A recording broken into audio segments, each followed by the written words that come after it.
جب آنا کو پتہ چلتا ہے کہ اس کی ماں کو قتل کرنے والا اس کا باپ نہیں بلکہ نوروز آدم ہے تو اس کے دل میں بدلے کی آگ بھڑک اٹھتی ہے اور وہ سوچتی ہے کہ وہ اب شامیر کے ساتھ مخلص نہیں رہے گی اور اس کو دھوکے میں ہی رکھے گی۔ پہلے تو اس نے شامیر کو اس لیے دھوکا دیا تھا کہ وہ جدی پشتی دنیا پور کی ریاست بچا سکے، لیکن اس بار وہ شامیر سے اس لیے دغا کرتی ہے تاکہ وہ شامیر کے ذریعے نوروز آدم تک پہنچ سکے اور اسے بآسانی قتل کر سکے۔ دوسری طرف نوروز آدم بھی اب نواب کو صفائے ہستی سے مٹانے کی سوچ رہا ہوتا ہے، لیکن جب اس کو پتہ چلتا ہے کہ شامیر تو نوابوں کی بیٹی آنا میں انٹرسٹ لے رہا ہے تو وہ خود کو مایوس پاتا ہے اور اپنے بیٹے کے ہاتھوں مجبور ہو جاتا ہے۔ تو وہ اپنی ماں کے کہنے پر شامیر کو اپنے پاس بلاتا ہے اور کہتا ہے کہ اب دنیا پور پر ایک ہی گروہ حکومت کر سکتا ہے، چاہے وہ نوابوں کا گروہ ہو یا آدموں کا۔ اس لیے میں کہہ رہا ہوں کہ تمہارے دل میں نواب کی بیٹی آنا کے لیے جتنی بھی محبت ہو اسے اپنے دل سے ختم کر دو اور میرے ساتھ نوابوں پر حملہ کرنے چلو۔ تو شامیر صاف صاف اپنے باپ سے کہہ دیتا ہے کہ صاحب میری بات سن لے، میں آنا سے محبت کرتا ہوں اور میں ایسا ہرگز نہیں چاہوں گا آپ کے ساتھ جا کر ان پر حملہ کروں، اور میں نہیں چاہتا کہ دنیا پور ایک بار پھر جنگ کا میدان بنے اور ناحق لوگوں کا خون بہے۔ تو صاحب شامیر کی بات سن کر ہکا بکا رہ جاتا ہے اور خاموش ہو جاتا ہے۔ شامیر یہ بات کہہ کر چلا جاتا ہے۔ ادھر نواب اپنے خاص بندوں سے کہہ رہا ہوتا ہے کہ اس بار آنا آدموں کو ہرگز معاف نہیں کرے گی اور ان کو نوچ کھائے گی۔ نواب کا خاص آدمی نواب سے کہتا ہے کہ آپ اتنے یقین سے یہ بات کیسے کہہ سکتے ہیں؟ جہاں تک میں جانتا ہوں تو آنا ایسا نہیں کرے گی، وہ تو شامیر سے محبت کرنے لگی ہے۔ نواب کہتا ہے کہ ایسا ہرگز نہیں ہوگا، میں نے اس کی آنکھوں میں اپنی ماں کے قتل کا بدلہ دیکھا ہے۔ تمہیں کیا لگتا ہے کہ آنا شامیر سے محبت کرنے لگی ہے؟ تو یہ غلط فہمی ہے تمہاری، وہ تو نوروز آدم کو ختم کرنے کے لیے بس اس کا استعمال کر رہی ہے۔ دوسری طرف آنا اور شامیر ملتے ہیں تو شامیر آنا کو بتاتا ہے کہ صاحب کے دل میں تم لوگوں کے لیے بہت رنجش ہے اور یہ رنجش کیسے ختم ہوگی میں نہیں جانتا، وہ ابھی بھی تمہیں اور تمہارے بابا کو ختم کرنے کا ارادہ رکھتے ہیں۔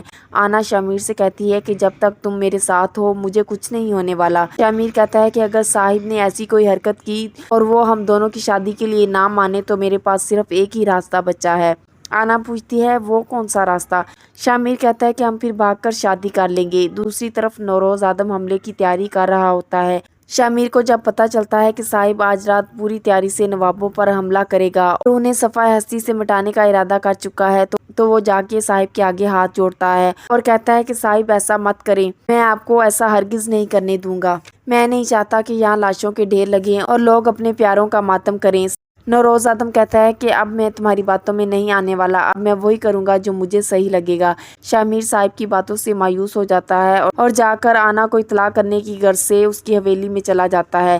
جب نوروز آدم اپنے بندوں کے ساتھ بھرپور تیاری سے نوابوں کی حویلی پر حملہ کرتا ہے تو وہ نواب کو بندی بنا لیتا ہے اور پھر آنا کو ڈھونڈتے ہوئے اس کے کمرے کی طرف بڑھتا ہے۔ تو ادھر شامیر آنا کو بھگانے کی کوشش کر رہا ہوتا ہے تو اچانک سے وہاں نوروز آدم آ جاتا ہے۔ نوروز آدم جب شامیر کو دیکھتا ہے تو وہ غصے سے آگ بگولا ہو جاتا ہے اور شامیر کو کہتا ہے کہ وہی رک جاؤ، میں نے تمہیں پہلے بھی کہا تھا کہ اس لڑکی کو اپنے دل سے نکال پھینکو، لیکن تم فضول اس کے ساتھ وقت ضائع کر رہے ہو، اور اپنی بندوق شامیر پر تان دیتا ہے۔ شامیر نوروز آدم سے کہتا ہے کہ صاحب آپ گولی نہیں چلائیں گے؟ نوروز آدم کہتا ہے کہ میری بندوق یہ نہیں دیکھتی کہ سامنے کون کھڑا ہے، جب یہ چلتی ہے تو سامنے والا اوپر چلا جاتا ہے۔ تو شامیر کہتا ہے ٹھیک ہے پھر آپ پہلے مجھ پر گولی چلائیں گے۔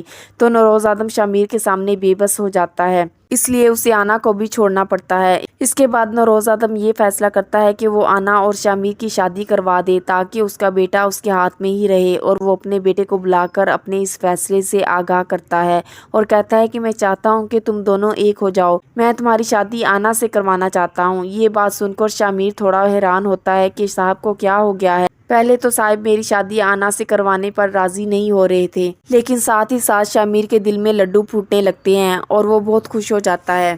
اور جب آنا کو اس بات کا پتہ چلتا ہے کہ شامیر کا باپ اپنے بیٹے کی شادی اس سے کروانا چاہ رہا ہے تو اس کا رنگ تو پھیکا ہی پڑ جاتا ہے اور وہ اب ایسا نہیں چاہتی، اور وہ تو بس اپنی ماں کے قتل کا بدلہ لینے کے لیے شامیر سے ملتی تھی، اور دوسری طرف وہ بھی مجبور ہو جاتی ہے اور آخر کار شامیر سے شادی کے لیے مان جاتی ہے اور یہ شرط رکھتی ہے کہ اس کے باپ کو بندی نہ بنایا جائے، مطلب جس عزت اور احترام کا مستحق اس کا باپ ہے اس کو وہی مقام دیا جائے۔